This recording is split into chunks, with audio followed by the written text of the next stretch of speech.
He now has 115 in his career.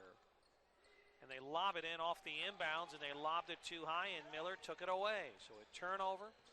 Cornell to come down, approaching 2 minutes to play. Trapped over midcourt is Devin Cherry, and Cornell signals for time. Stopping the action, Jersey, 69-59.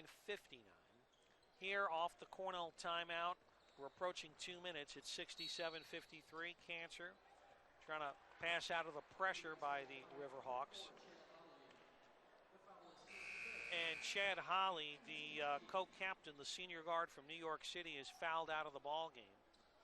So that will put Cornell at the free throw line with 2:02 in the game. And again, a 67-53 advantage. They bring in the substitution. He has not played a lot of minutes this afternoon. DJ Malachnik and Jalal Cancer back at the free throw line. Stated he's got 5 points, but he's done more than score this afternoon. And he will sink his 6th point of the afternoon, 68-53. Great story on Jalal done earlier today in the Ithaca Journal by a good friend of mine, their sports editor, Tom Fleischman. Excellent story on this senior guard. Tickles the second to make it 69-53. The Big Red, under 2 minutes.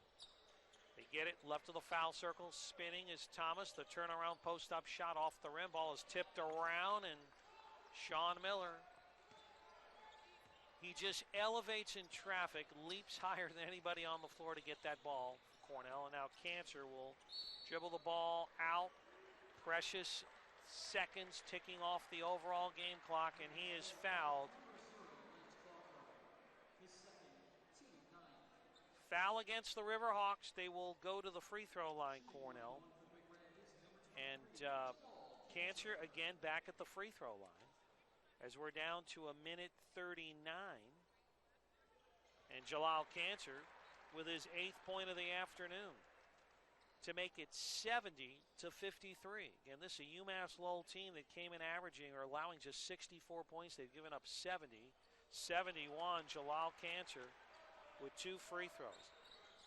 You might say this performance is more impressive than Binghamton when you consider the opponent. Red have done terrific in the half court today and in transition. Thomas into the paint, frustrated, threw it off the hands of the player who was Tyler Livingston. Red come up with the ball as the clock winds down to 1:20 in the game.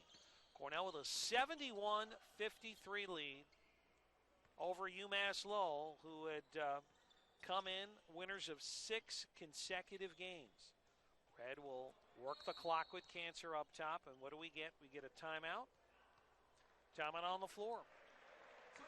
Stopping the action, we'll keep it here, 1:06 in the game. Red 66 seconds away from going above 500 and a 3-game win. Cornell, the sophomore guard from Indiana, he is into the game. Desmond Fleming, another sophomore from the Woodlands, Texas. Braxton Bunks, the big junior. And we have another new player. First appearance I have seen this season of Kyle Brown, a freshman from Bellevue, Washington. His father, Charlie Brown, played for Cornell's Ben Blewett and Tom Miller. So the next generation of Cornell Brown on the floor, as UMass Lowell will have it in their offensive front court. Banegas-Flores went inside, kick it to Livingston, fakes bunts, throw it up top, stopping, popping, dropping. Ahead of the circle 3 ball is Lance Crawford. 71-56. Will Bathurst into the game. Athletic freshman from Olean, New York. Dribbling left side is Fleming. He's trapped at the baseline. Ball is taken away by Thomas. Thrown into the front court. Crawford with the drive and the right side lay-in. 8 for Crawford, 71-58. We're down to 20 seconds in the game as Fleming lost the ball, fell to the deck, bounce it right. Bathurst will pick it up off to Mishler. Down low it went. Brown fumbled the ball underneath the basket and lost it. They throw it in transition. The drive and the right side lay-in for Lance Crawford. Too little, too late for UMass Lowell, 71-60.